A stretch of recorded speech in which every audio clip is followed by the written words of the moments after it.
एक समय की बात था। एक राजा अपने राजभवन के बगल में सुबह सुबह मॉर्निंग वॉक कर रहा था और अपना शरीर को स्वस्थ बनाने के लिए हर दिन वह टहलता था। तभी अचानक उसी राजभवन के बगल से एक रामू दौड़ा दौड़ा राजा के पास आता है और रामू राजा से कहता है कि राजा जी, मेरा बेटी सुबह से नहीं मिल रहा है, मेरा बेटी गायब हो गया, पता नहीं कहाँ चला गया है। तभी राजभवन के राजा उस रामू से कहता है कि रामू, मैं इस राज्य का मैं एक राजा हूँ। मैं तुम्हें वचन देता हूँ कि तेरा बेटी अगर इस राजभवन की कोई भी दिशा में कहीं भी चला हो गया होगा, आज सूरज डूबने से पहले तेरा बेटी तेरा घर आ जाएगा। तुम बेफिक्र होके घर चला जाओ। तब राजा अपना राजभवन जाता है और राजभवन जाने के बाद वह अपना मंत्री को बुलाता है और मंत्री से राजा कहता है कि सुनो मंत्री, आज सुबह सुबह जब हम मॉर्निंग वॉक कर रहे थे तो रामू मेरे पास शिकायत दर्ज करने के लिए आया था कि मेरा बेटी सुबह सुबह कहीं गायब हो गया है और मेरा बेटी नहीं मिल रहा है। मैं तुम्हें आदेश देता हूँ, उसका बेटी जहाँ भी होगा आज शाम होने से पहले उसे ढूंढ के तुम्हें जरूर लाना है। तब मंत्री अपने राजा से कहता है, राजा, मैंने आपकी सारी बात को सुन लिया है। आप जितना भी बात बोले मैं सारा बात को समझ गया हूँ। मैं आपको वचन देता हूँ कि उसका बेटी जहाँ भी होगा आज सूरज डूबने से पहले मैं उसे पकड़ के ले आऊंगा। मैं आपको वचन देता हूँ।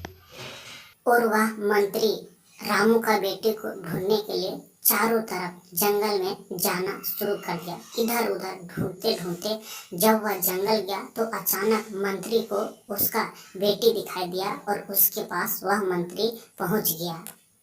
तब वह मंत्री उस रामू की बेटी के पास जाता है और मंत्री उसका बेटी से कहता है, सुनो लड़की, राजा मेरे पास शिकायत किया है कि तुम घर से भाग गई हो और तेरा पापा राजा के पास शिकायत किया है। मैं तुम्हें लेने के लिए आया हूँ, तुम यहाँ से घर चले जाओ। और घर छोड़ने का कारण क्या है?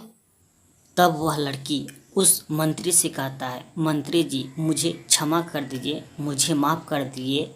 मैं घर से बाहर भाग के आ गया। कारण यह है कि मेरा पापा मेरा कम उम्र में शादी करवा देना चाहता था, इसलिए मैं घर से बाहर निकलकर जंगल में भाग गया। तब मंत्री और वह लड़की मंत्री उस लड़की को लेके धीरे धीरे राजभवन की तरफ जाना शुरू कर दिया और वह मंत्री उस लड़की को लेके धीरे राजा के पास चला गया। जब मंत्री राजा के पास गया तो मंत्री राजा से कहता है, राजा मैंने आपका आज्ञा का पालन किया और सूरज डूबने से पहले मैं इस लड़की को खोज के आपके पास ले आया हूँ। तब राजा उस लड़की से पूछता है, सुनो लड़की, तुम्हें घर छोड़ने का कारण क्या है? तुम घर से भागकर क्यों चले गए? तेरा पापा तेरा कितना ख्याल रखता है। तब वह लड़की राजा से बोलता है, राजा जी आप भी मुझे क्षमा कर दीजिए, माफ कर दीजिए, बट मेरा घर छोड़ने का कारण यह है कि मेरा पापा मेरा कम उम्र में किसी लड़का के साथ शादी करवाना चाहता था, इसलिए मैं घर से भाग गया। तब राजा उस रामू से कहता है, रामू मैं क्या सुन रहा हूँ कि ये तुम क्या कर रहे हो? तुम्हें पता नहीं है कि नाबालिग लड़की का शादी नहीं करना चाहिए? अभी इसका पढ़ने लिखने का उम्र है, इसे पढ़ाओ लिखाओ।